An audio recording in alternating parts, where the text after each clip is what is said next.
Just hold on for a second, guys. Just a second.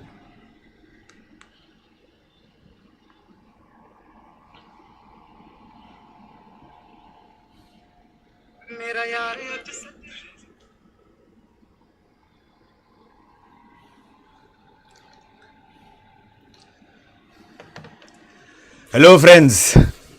Hi, this is Alok Ojha. Welcome to StudyIQ IAS English. Yes, guys. Today is basically our first live session and particularly on the modern Indian history. Okay? For the students who are new to the platform. Yes, Krishnaveni. Hello. Good afternoon. Yes, guys, today this is the first session on modern India. Okay. And guys, we have already seen ancient India, and in ancient India we have covered dynamic topics. Like we have covered the topics like prehistoric culture, Indus Valley civilization. Apart from that, Vedic civilization, modern empire, Gupta empire, Sangam age, and many more topics. And through a very simplistic concept, and that was SFC, story, fact and concept. From today onwards, every 1 p.m. we are going to start with a series, and that series is a series on modern Indian history. Again, full of beautiful stories and everything. Okay, guys? Yes, Biswajit, good afternoon. Mr. Abhi, good afternoon. Hi. So, without wasting any more time, okay, let's begin today's session. Please do keep the session interactive. If you have any sort of doubt, you please feel free to interact and ask any sort of doubt. Okay? Here also in modern Indian history, we will have more than 20 to 25 sessions. Okay? And we are going to cover diverse topic of modern Indian history. So please do not worry. Please do attend the live classes so that if you have any doubt, any query, you can directly interact with me. Okay, guys, fine? Okay. Good afternoon, VN. So without wasting any more time, let's begin with our today's session. Now, my first question to you guys. Who were the first Europeans to come in India? Yes, any idea? Just a brief idea. We have heard about that English East India Company were the Europeans who came to India. True? And English East India Company initially come to India just for the purpose of trading. But with the passage of time, they started ruling our country. So, who were the first Europeans to come to India? Yes, guys. Yes, please.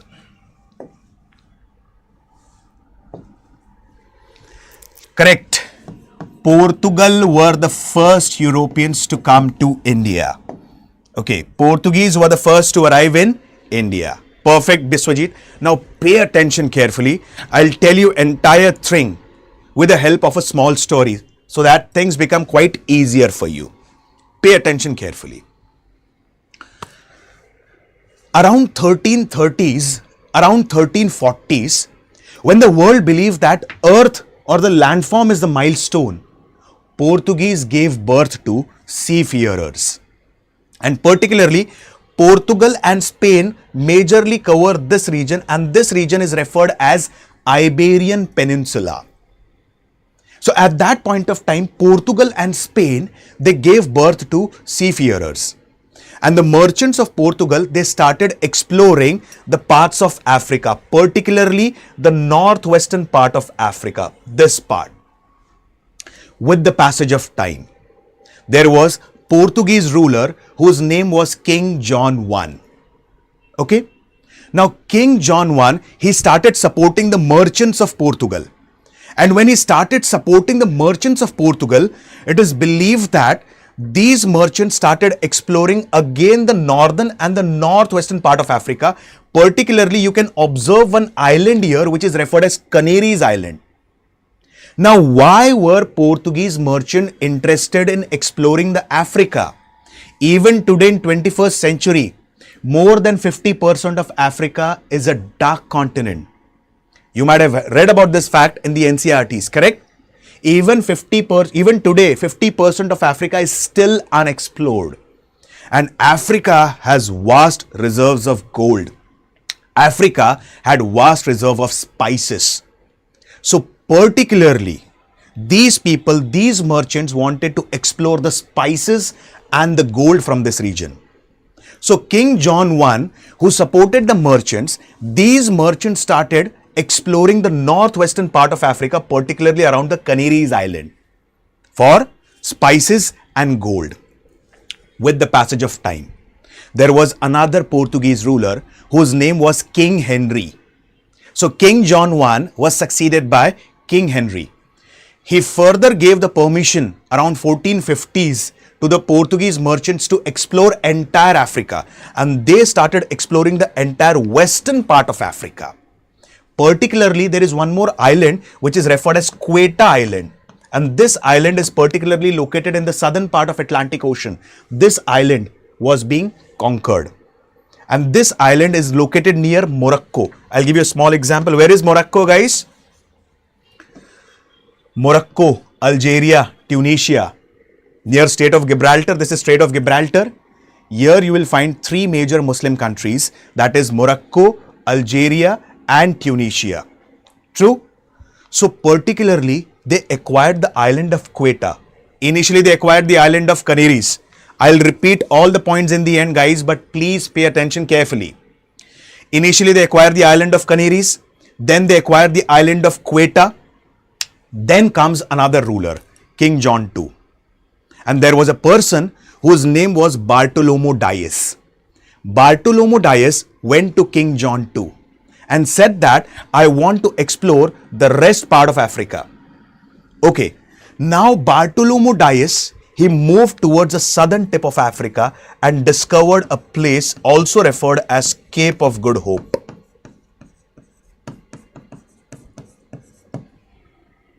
Correct? Now, around 1498, there was another explorer who came to India and his name was Vasco da Gama. Meanwhile, there was one more person who actually wanted to explore Africa, but he was not being supported by King John II. His name was Christopher Columbus. So Christopher Columbus, he went to the ruler of Spain whose name was Ferdinand. And now Ferdinand, the ruler of Spain, supported Christopher Columbus in his voyages. So Christopher Columbus, he discovered the New World. And what is the New World? New World basically means the Americas, North America, Central America and South America. Okay, I'll repeat the points again.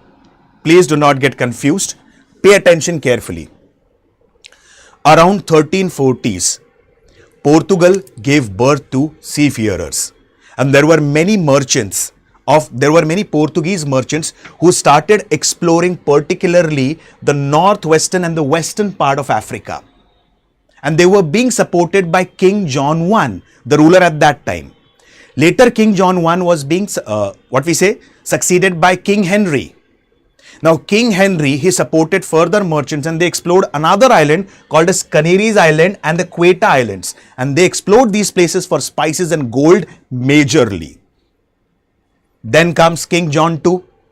King John II, he supported Bartolomeo Dias, who moved towards southern tip of Africa, which is referred as Cape of Good Hope. Then there was another person whose name was Christopher Columbus. And Christopher Columbus, he went to whom? King John II, but King John II did not support him. Now this person, it is believed that he went to King Ferdinand, and King Ferdinand was the ruler of Spain. He supported him in his voyages. It is believed that by the support of King Ferdinand, the ruler of Spain, this person, Christopher Columbus, discovered the New World. And that New World is referred as the Americas, North America, Central America and South America. Clear till here? Moving ahead. Around 1497 or 1498, 4 ships led by a Gujarati merchant whose name was Abdul Majid. Okay, 4 ships led by a Gujarati merchant named as Abdul Majid, which had approximately around 176 crew members, led by Vasco da Gama, landed on the coast of Calicut, particularly in 1498. Okay, I'm repeating the points again. 4 ships, number of crew members approximately around 176, and these crew members were headed by Vasco da Gama, and these 4 ships were headed by a Gujarati merchant named as Abdul Majid. They landed on the coast of Calicut. And here the Calicut was being ruled by a Hindu dynasty ruler whose name was Zamorin. He was particularly the ruler of Iradi dynasty, which was ruling in the region of Kerala. Now Zamorin, he welcomed the crew members. He welcomed Vasco da Gama. And what was the major purpose of Vasco da Gama coming to India? The major purpose of Vasco da Gama for coming to India was majorly the trade in spices. Okay? Now, listen to me carefully. When there is more profit in the business, guys, whenever there is a monopoly, isn't that true? Until and unless there is a monopoly, there cannot be profit in the business. So as I have told you, at that time, there were 2 major mafias of the world, Spain and Portugal.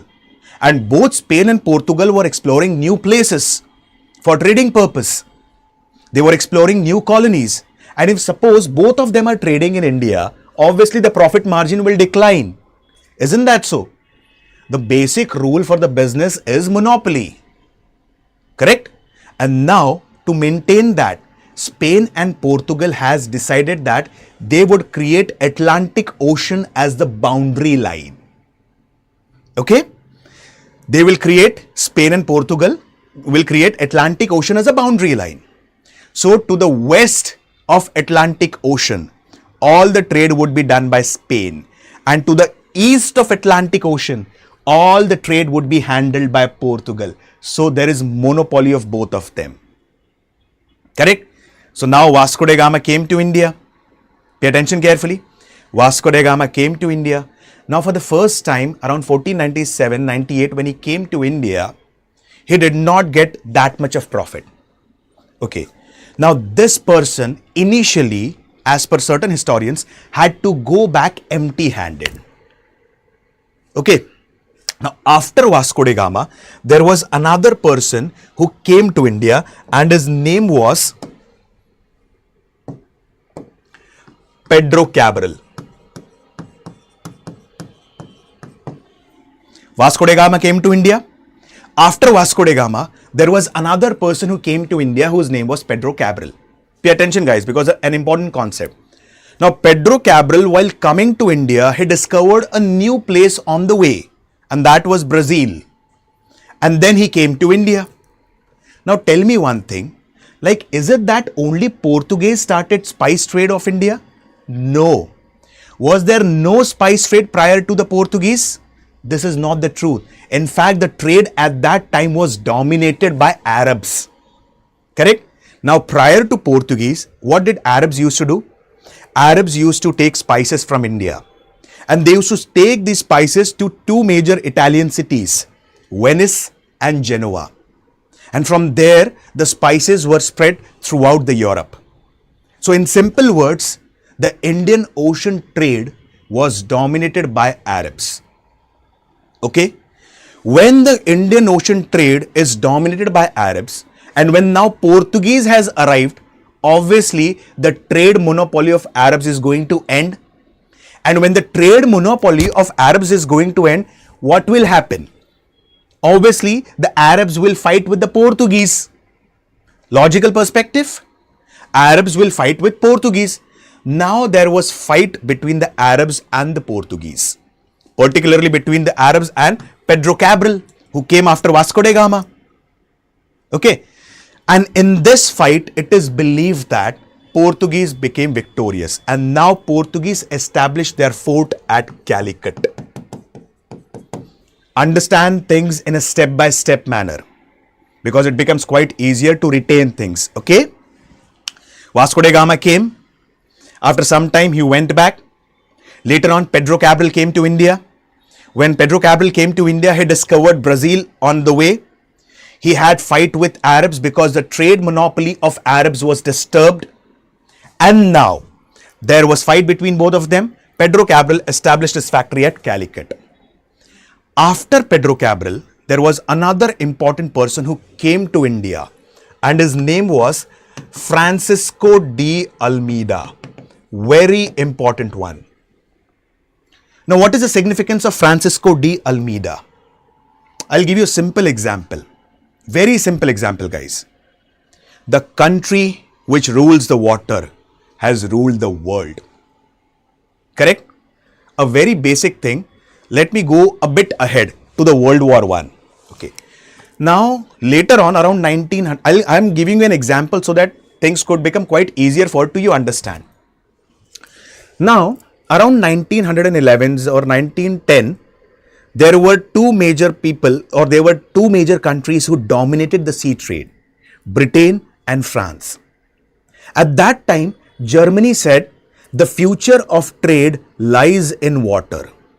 It simply means that Germany is now seeking the support of seas for increasing their trade. And who has the monopoly of the sea trade? Britain and France. And obviously their monopoly is going to get disturbed. Isn't that so? So what happened? This became one of the reasons for World War I. One of the reasons. I'm not saying the only reason. It becomes one of the reasons for World War I, because Germany has declared that future of trade lies in water. And Britain and France both are already having a deep connections in the sea. That becomes one of the cause of World War I. Similarly here, Almeida, who was the first Portuguese governor or viceroy in India, okay, he came up with a new policy, and that is called as Blue Water Policy. And what is Blue Water Policy? To have a monopolistic control over the Indian Ocean. Okay? And why? To have a great and monopolistic control over Indian Ocean? There's a reason. As I've told you previously, if you have a monopoly of the trade, monopoly over the trade, nobody can reduce your profit margin. So after Pedro Cabral, Almeida, who was the first Portuguese governor or viceroy in India, he followed the Blue Water Policy. And what this policy states? To have a strong command and monopoly over the Indian Ocean. So this was the policy that was being followed by Almeida. Now one more thing, pay attention carefully. You can imagine how much Portuguese earned the profit from trade in India. I'll give you a small example. As I've told you first, that Vasco da Gama came to India in 1498. True? And initially when Vasco da Gama came to India, he did not earn or accrue more profits. After him, Pedro Cabral came to India. Okay. Now before the arrival of Almeida, Gama, that is Vasco da Gama, came to India again. And he traded in black pepper. Black pepper, which is also referred as Kali Mirch. Just in trade of black pepper, just you can imagine, he earned 62 times profit. Can you imagine? I'll give you a small example. Suppose if he has purchased black pepper in India for ₹1, he has sold that black pepper in the European markets for ₹60 or 62. 62 times profit in India just with sell of black pepper, Kali Mirch. Correct? Then comes Almeida. He has tried to monopolize the trade by following the policy of blue water. Then comes another important Portuguese viceroy or governor whose name is Albuquerque. Very important one. Now, what is the significance of Albuquerque? I'll give you a small example. You might have read in the NCRTs, you might have read in the Tamil Nadu State Board books, correct? You might have read in Tamil Nadu State Board books that Muhammad, I'm just citing you an example so that things becomes quite easier for you to understand. Now, you might have read it in the NCRT that Muhammad bin Qasim was the first Muslim invader of India. And we do come to know about this through a book called as Chachnama or Fatehnama Sindh, which describes about the conquest of Muhammad bin Qasim. He was being followed by Mahmud of Ghazni, whose only intention was to plunder India. He never ever had the intention to make India as its home. But there was another person who came after Ghazni, whose name was Muhammad Ghori. He had the two intentions. First, to plunder India, and the second intention was to make India as its home. India as its permanent base. Same thing Albuquerque here. Now Albuquerque, he not only wanted to trade in India, he also wanted to make India as its home.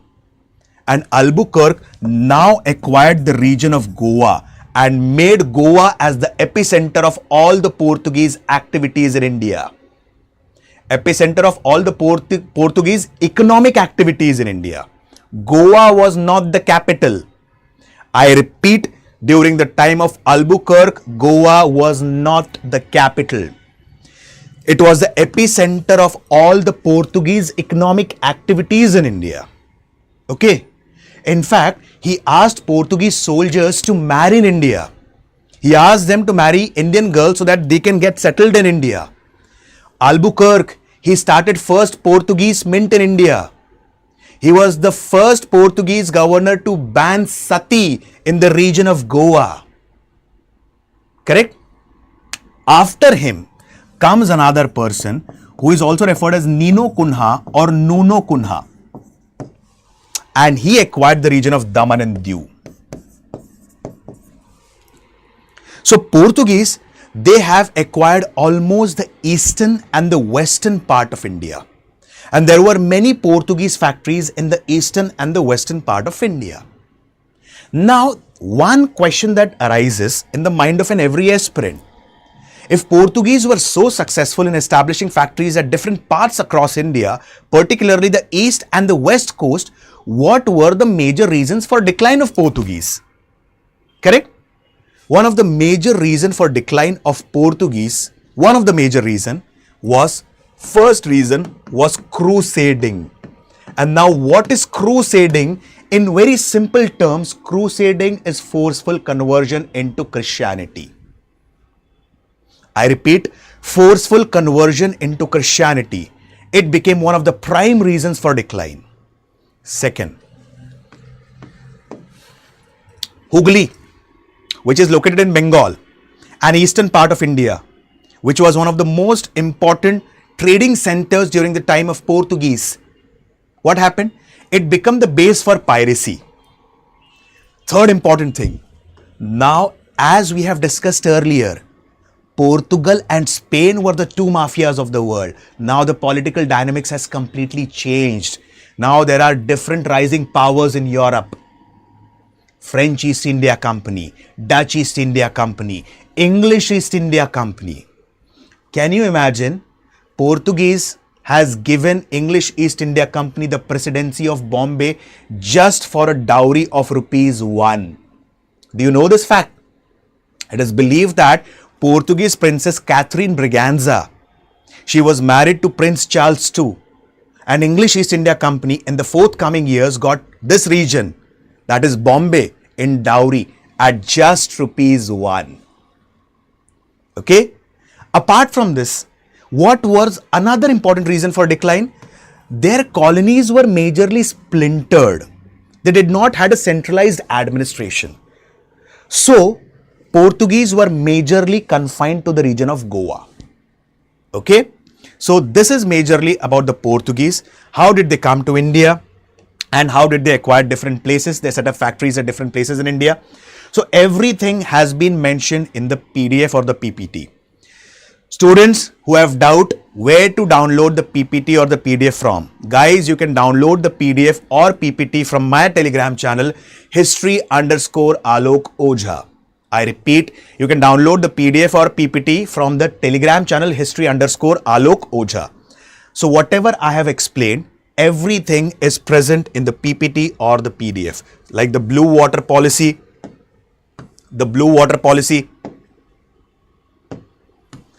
correct? Apart from this, Albuquerque, the most important one, okay? Albuquerque, one more fact that you need to remember, he made Kochi as its capital. As I have told you, Goa was not the capital. Goa was the epicenter of Portuguese economic activities in India. Correct? He abolished sati system in India. Okay, so all these facts have been mentioned. Nino do Kunha. Okay, he defeated Bahadur Shah of Gujarat and acquired the region of Daman and Diu. Everything that we have studied in the format of a story finds mention here. I'll tell you one more important fact, guys. Like, since usually you have seen in the ancient India that we have followed a very simplistic process of story, fact and concept, correct? So, because it becomes quite easier to remember the fact and concept when you associate that with the help of a story. Isn't that so? So, one fine day, I was reading one of the stories of one of the Portuguese doctors in India.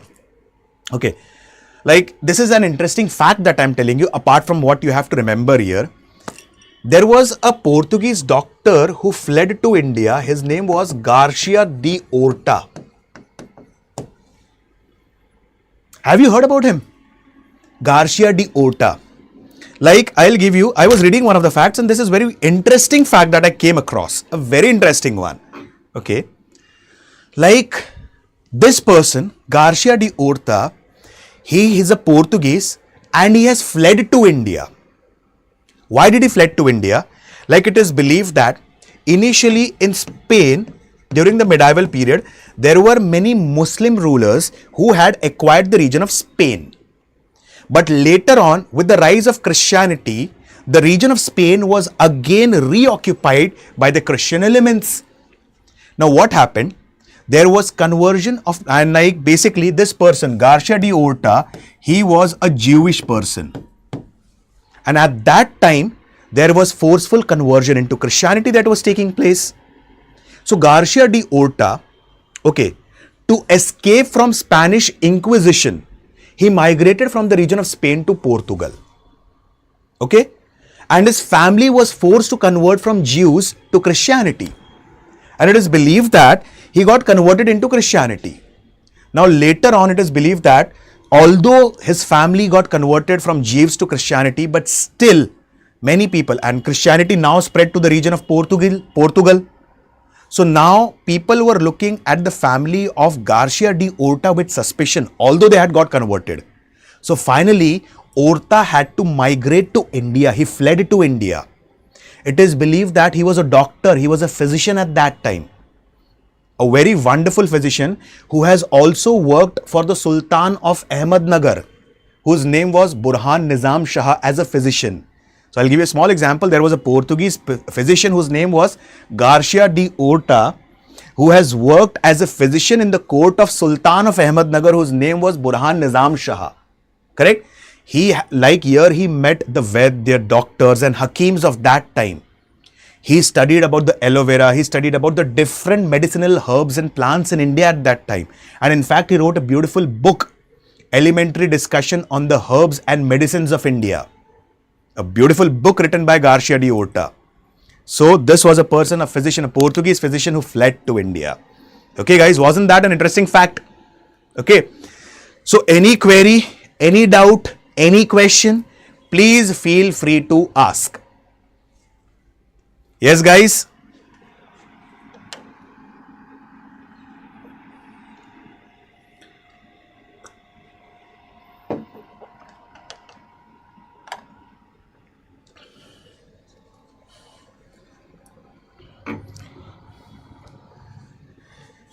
Okay. Just a second.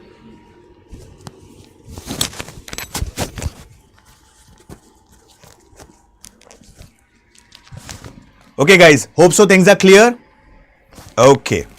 Now, let's move on with Dutch East India Company or the Dutch. We'll look into the Dutch. Today, our target is by 2 o'clock or around 2:15, we'll cover certain important governors generals as well. So, we'll try and cover certain parts of English East India Company as well. Now, Dutch. So, this is not a Dutch, this is a colony of Spain. Okay. Now, pay attention carefully. Dutch initially was a colony of Spain, and after some time Dutch, they got independent, and when they got independent from Spain, what happened? Now they had the intention to colonize other countries. Correct? A country which was colony itself previously now has the intention to colonize other nations of the world, and one among them was India. Dutch had a plan to colonize India. Okay, now let me explain it to you with the help of a map. Now, As I have told you previously, Portugal and Spain, they majorly covered the region of Iberian Peninsula. And here comes the Strait of Gibraltar. Pay attention very carefully. Now, as soon as Dutch became independent from Spain, what did Spain do? Spain imposed embargo on Dutch, on Netherlands. Now, what is embargo? In very simple words, embargo basically means those people or those nations who are going to trade with Dutch, we are not going to trade with them. And Spain at that time was very powerful. Apart from that, Spain had closed all the ports. For whom? All the ports for Dutch. Okay? Now pay attention. Now, Dutch knew that there are different routes to reach India. One of the routes to reach India was through Cape of Good Hope. Another route to reach India was through Strait of Gibraltar. One can enter into the Mediterranean Sea. From here, he can enter through Suez Canal into Red Sea, and then they can enter into the Indian Ocean, Arabian Sea, and they can come to India. How did the Dutch come to know about this route? Correct? Because they were exploring for the first time. And at this point of time, what happened? As I have told you previously, Spain had closed all the ports. Correct? Spain had imposed embargo on Dutch. And if they have closed all the ports for Dutch, how did the Dutch come to know about the route to India? Apart from this, when the routes were closed, what did Spain do? Spain traversed the entire part of Russia. From here, they moved into the Pacific Ocean. They came to the region of Indonesia, Southeast Asia. And when they came to the region of Indonesia, from here, they made Indonesia as their permanent trading post. Okay, and then they entered into India, and when they entered into India, they made Masulipattnam and Palikat as their base. Correct? One question again that arises in the mind of everyone: when embargo was imposed upon them, how did the Dutch come to know the route to India? During the time of Portuguese, there was a Dutch traveler. There was a Dutch merchant whose name was Huygens. This person was working as a clerk for Portuguese viceroys. And what did Portuguese used to do? Whenever they are traveling to a new distant place, they used to create a nautical map for that place, so that this map becomes a reference for the future coming Portuguese rulers or viceroys in India. And this was seen by Huygens. So one fine day, what did Huygens do? Huygens stole all the maps of the Portuguese viceroy, and he sold this map to whom? The Dutch government. And now Dutch government got the inspiration to create a multinational company. And around 1600s, Dutch East India Company, around 1600s or 1602, Dutch East India Company became the first multinational company of the world. It is a shareholders company. And what is a shareholders company? This company is not majorly owned by a particular person. There are multiple stakeholders in the company. And what was a major inspiration behind that? This person, Huygens, who had stolen the maps from the different Portuguese viceroys. Correct? Getting the points clear? So what happened? Now, Dutch made Indonesia in Southeast Asia as their permanent trading post. Now they entered into India and they made Masulipattnam as their base. Another base was Palikat on the borders of Andhra and Tamil Nadu. Correct? And now they started acquiring the eastern and the western coast of India. And who were there as their competitors? As their competitors, now there were Portuguese. Correct? And now basically it is believed that there were major reasons for decline of Dutch East India Company. There was rampant corruption. First of all, during the initial days, the Dutch East India Company had the support from the Dutch government, but later on, the Dutch government denied the support to the Dutch East India Company. Apart from that, Dutch also faced skirmishes with the local rulers, particularly the rulers of Travancore. Correct? There was Battle of Colachel that was being fought. So this became one of the prime reasons for decline of Dutch in India. Initially, as we have discussed, they made Palikat as its base. They made Bimbilipatlam and Masulipatnam as their base. Okay. Then after that, there were two major rising powers, that is English East India Company and French East India Company in India. I'll repeat the points again within 30 seconds. Those who have joined late, please listen to me very carefully. Dutch East India Company is the first multinational company of the world. It is a shareholders company. There are multiple shareholders here. Apart from this, particularly it is believed that how did the Dutch government get the inspiration to form Dutch East India Company? Because there was a person whose name was Huygen van. Huygen van, who was working as a clerk for the Portuguese viceroys, he had stolen the nautical maps and they explored the route to Asia and India. That became inspiration for creation of Dutch East India Company. And there were multiple reasons for decline of this company, because the power has now been shifted majorly in the hands of two great countries, Britain and France. English East India Company and French East India Company. Points are clear till here, guys. Please let me know any query, any doubt, any sort of question. In PPT and PDF, the entire explanation is being given. Yes, guys, do you have any queries? In the end, yes, Shivuksh, good afternoon. Okay. Tomorrow again, please do not skip, not tomorrow, day after tomorrow. Please do not skip day after tomorrow session, because today also we are going to discuss important Governor Generals of English East India Company. But tomorrow, apart from Governor Generals, day after tomorrow, we are going to discuss important Charter Act. And Charter Act plays a very crucial role. Regulating Act 1773, Pitts India Act 1784, Charter Act 1813, Charter Act 1833, Charter Act 1853, the last charter, and the most important one, Government of India Act 1858. I'll give you one small example. Why Government of India Act 1858 is significant, do you know? There's a reason behind that. Because as per Government of India Act 1858, the rule of company in India was ended and it was replaced by rule of crown, British in India. Correct? One more fact I'll tell you interestingly. And that fact is, if I ask you, what was the capital of India till 1911? Yes, guys? Anyone? What was the capital of India till 1911? And what was the capital of India after 1911? Any idea? History is full of interesting facts, guys, and beautiful facts. And some of the facts we actually don't know. Correct? Like we have now discussed about the fact of Garcia de Orta. Correct? Anyone? Yes, guys, please keep the session interactive. No, it's not Mumbai. Biswajit, it's not Mumbai. Guys, till 1911, the capital of India was Calcutta.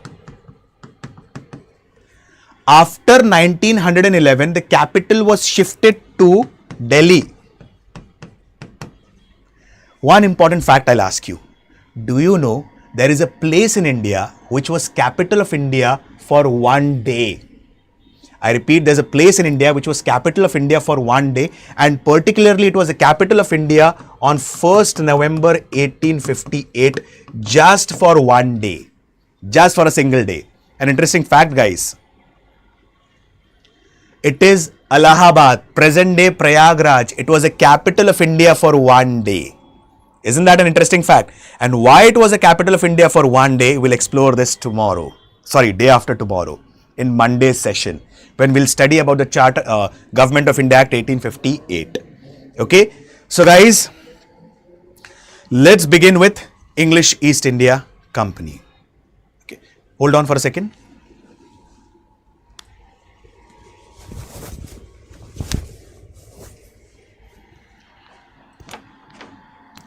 Yes, English East India Company. English East India Company is a company that came to India for trading purpose. But we never knew when these people will start ruling over us. They came initially for trading and they started ruling. In Hindi it is said that आए तो थे व्यापार करने, अब हुकूमत करने लगे हैं. Simple words, they came in India for trade, but now they are ruling over India. It is believed that English East India Company was created around 1600 as per the Royal Charter. And the Royal Charter of Queen, Elizabeth. It is also believed that English East India Company, it's a shareholders company. It's a joint stock company. It's a joint stock company, and there are multiple shareholders. And English East India Company is also referred as John Company. Okay? Now, there was a Mughal emperor. Now, let me tell you about the Mughals. The first major Mughal ruler was Babur. Babur was being succeeded by his son Humayun.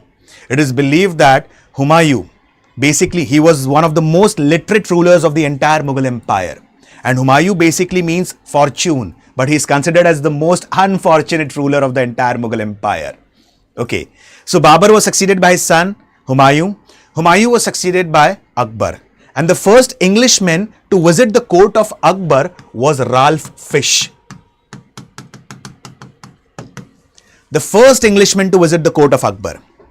And then comes Jahangir, whose actual name was Nuruddin Muhammad Salim or Salim. In the court of Salim, there were 2 to 3 Englishmen who came to his court. And the first to visit the court of Salim or Jahangir was Captain William Hawkins. I repeat, Captain William Hawkins visited the court of Jahangir for the first time. And his major purpose to visit in India or in the court of Mughal Emperor Jahangir was to acquire the permission to construct a factory in India. But at that time, Jahangir denied Captain William Hawkins to establish factory in India. He was not given the permission to establish factory in India. Okay? With the passage of time, it is believed that another Englishman came to the court of Jahangir and his name was Captain Middleton. Later on, there was another person who came to the court of the Mughals, and his name was Thomas Roe. Now, when Captain William Hawkins, the first Englishman, he came to the court of Mughals, he was denied the permission. Why was he denied the permission to establish factory at different places in India, particularly in the region of Surat? Because at that time, Portuguese had good connections with the Mughals. And Jahangir didn't want it to destroy that. But with the passage of time, there were dissenting opinions between both of them. And the actual relations got spoiled. And now when Captain Middleton and Thomas Roe came to India, they were given the permission to establish factories in India. And as I've told you, what were the major reasons for decline of Portuguese? One of the reasons was, although the Portuguese were successful in establishing factories on different parts of India, particularly the east and the west coast, but their factories was completely splintered. The administration was not properly centralized. English East India Company did not make this mistake. English East India Company established factories on east and the west coast of India. In fact, they established one of their prime factories in the region of Surat. Apart from this, I've told you, they had acquired the entire region of Bombay from Portuguese. How? The English East India Company got the region of Bombay in what? They got in dowry. Why? Because the Portuguese princess Catherine Braganza, she was married to Prince Charles II, and just at a dowry of ₹1, entire Bombay was taken by the English East India Company. Now, English East India Company, they managed everything strategically. And how did they manage things strategically? English East India Company had divided their territorial possessions in India into 3 parts. I repeat, English East India Company had divided their territorial possessions in India into 3 parts. And they were Madras Presidency, Bombay Presidency, and Bengal Presidency. Okay? Now it is believed that the credit for creation of the city of Madras or Madras Presidency goes to an English officer whose name was Francis Day. Okay, and he constructed Fort St. George here. Secondly comes the Bombay Presidency, and the credit for creation of Bombay Presidency goes to Gerald Ongiar. I repeat, George Oxenden and Gerald Ongiar. And then comes Bengal Presidency, one of the main presidencies of the English East India Company. Okay, there they constructed a fort which referred as Fort William, and Fort William became the epicenter of English East India Company's activities in India. And the first governor of Fort William was Robert Clive. I repeat, the first governor was Robert Clive. Guys, please do not get confused. I said the first governor of Fort William was Robert Clive. I did not say that Robert Clive was the first governor of Bengal or Governor General of Bengal. So I'll repeat the points again in short. Pay attention carefully. Okay. Now Britishers, they established three major presidencies in India. The first presidency that was established by Britishers was Madras Presidency, and the entire credit goes to Francis Day. And he constructed a fort referred as Fort St. George, and the entire trade or the territorial possessions in South India were being managed from Fort St. George. Then comes Bombay Presidency. Okay, as we have seen earlier, the region of Bombay was being acquired by English East India Company in dowry, because Portuguese Princess Catherine Braganza was married to Prince Charles II. And the credit for creation of Bombay Presidency goes to two people, George Oxenden and Gerald Ongiar. And finally comes Bengal Presidency. At the Bengal Presidency, it is believed that there was a fort that was constructed here, and that is referred as Fort William, which was constructed by John Charnock. And finally, it is believed that Fort William became the epicenter of English East India Company's activities in India majorly. The first governor of Fort William was, yes, Robert Clive. And after that, there were different governor generals who came to India. Now, pay attention carefully, guys, because I'm going to explain you one very important concept. A very important concept.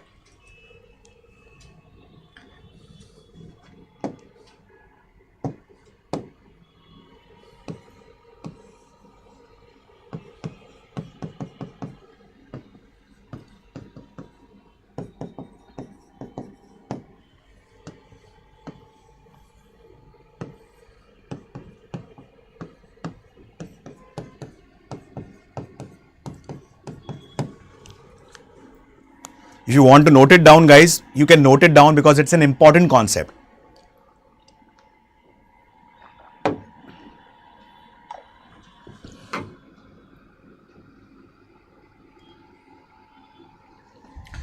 Now, as I've told you previously, English East India Company, it's a joint stock company. It's a shareholders company, and it is also referred as a John Company.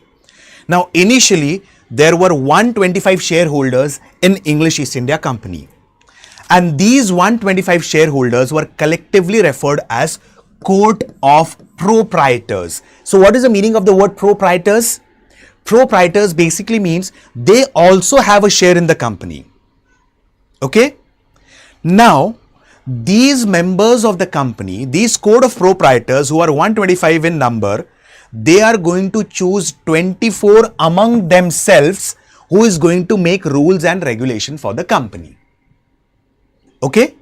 And these 24 are referred as Court of Directors who are going to make the rules and regulations for the company. Okay? As discussed earlier, there were three major presidencies in India: Bombay, Bengal, and Madras. Now comes the main role. To manage these presidencies, there were respective governors of every presidency. For that sake, there was a separate governor for the Bombay, and he was referred as Governor of Bombay. There was a separate governor for Madras and was referred as Governor of Madras. But Governor of Bengal was designated as Governor General of Bengal. Okay?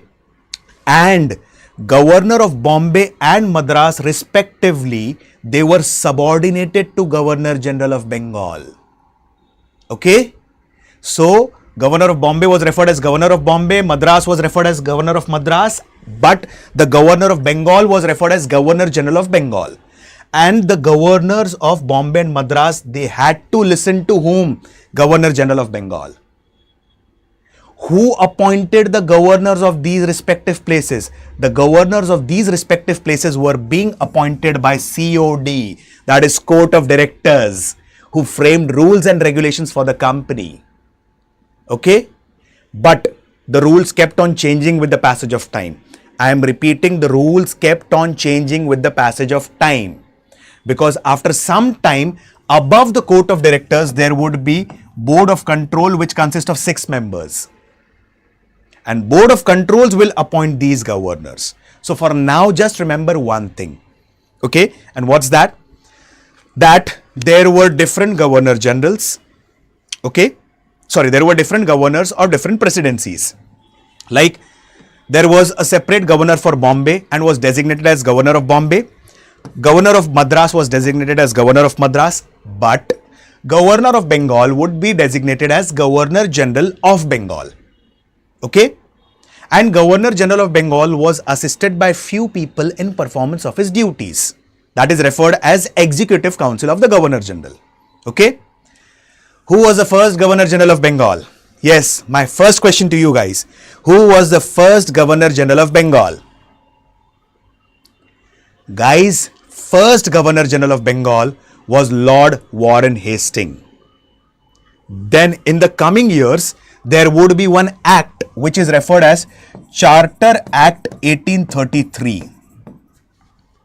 And as per Charter Act 1833, Governor General of Bengal would now be designated as Governor General of India. And the first Governor General of India at that time would be Lord William Bentinck. Again, there would be another act which is referred as Government of India Act 1858. And as per Government of India Act 1858, Governor General of India would be designated as Viceroy of India. The last Governor General and the first Viceroy of India was Lord Canning. So I repeat the points again. Governor of Bengal was designated as Governor General of Bengal. Apart from this, Governor of Bengal, just a second. Yes. Governor of Bengal was designated as Governor General of Bengal. First was Warren Hastings. As per Charter Act 1833, Governor General of Bengal would be designated as Governor General of India. And the first Governor General of India was Lord William Bentinck. Okay?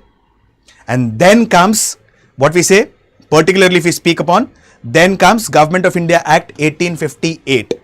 As per Government of India Act 1858, the last Governor General and the first Viceroy of India was, Lord Canning. Hope the points are clear till here, guys. Any query, any doubt, any sort of question, please feel free to ask. Yes.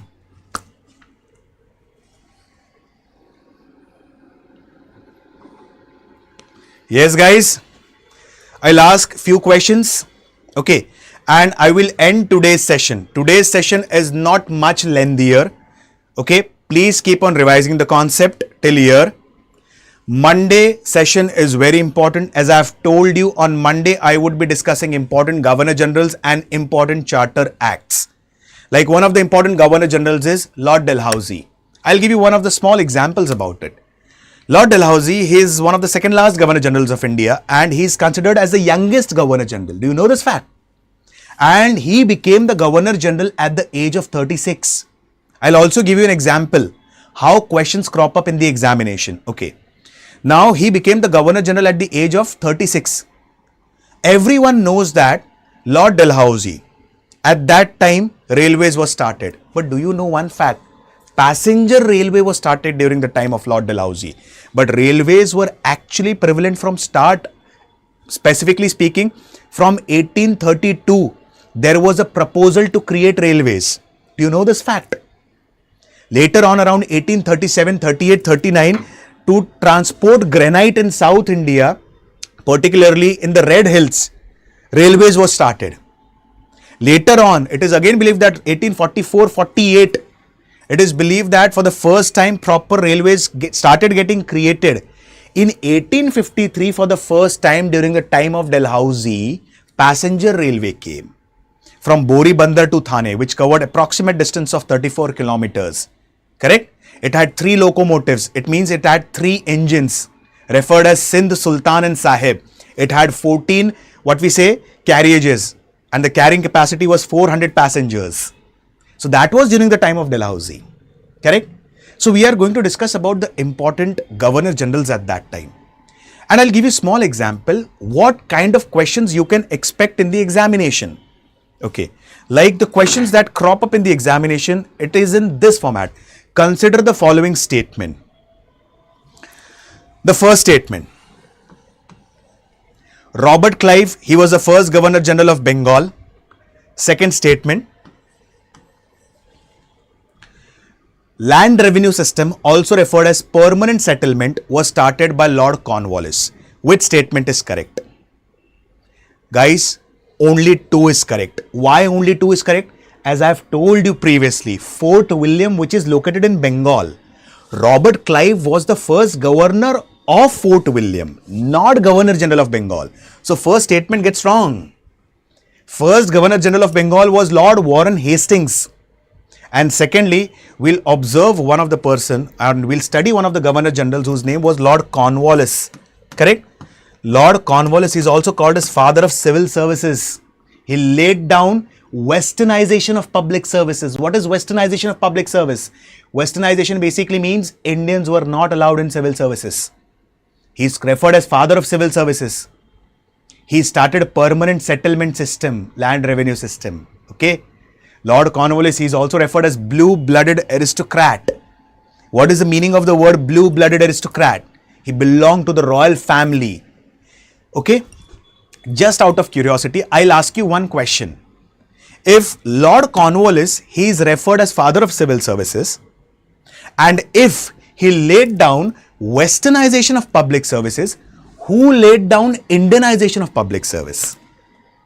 Yes, a question. Who laid down Indianization of public service? Yes. I'll give you a small hint, guys. He played a very crucial role along with Rajaram Mohan Roy ji in abandoning, or in what we say, he actually basically it is believed that he closed down the system or abolished the system of sati in the region of Bengal. A small hint. Yes, guys, a very small hint. Lord William Bentinck. Okay, like it is believed that Lord William Bentinck, he laid down Indianization of public services. Simple words, Indians are now allowed into civil services. Initially, there was westernization of public services which was led by Lord Cornwallis. So for more such interesting, Governor Generals, please do be live at 1 p.m. Okay, guys. So we are going to cover important Governor Generals and important Charter Acts. Particularly, we'll try to cover important Charter Act in the next session. But 100% sure we are going to cover important Governor Generals. Hope so today's session was interesting. Please keep on revising the concept. Okay. If you have any query, any doubt, please feel free to ask. Okay. And by the evening, you can download the PDF from my channel, history_Alok Ocha from the Telegram channel. Any query, guys? Any doubt? Please feel free to ask. Yes, perfect, Ocean. You have given the correct answer. Rajaji, you have given the correct answer. Indu, you have given the correct answer. Lord William Bentinck is the answer. Okay. So guys, with this, I stop my today's words. See you guys on Monday. Please keep on revising the concept. Till then, thank you guys. Have a wonderful weekend. Thanks a lot, everyone.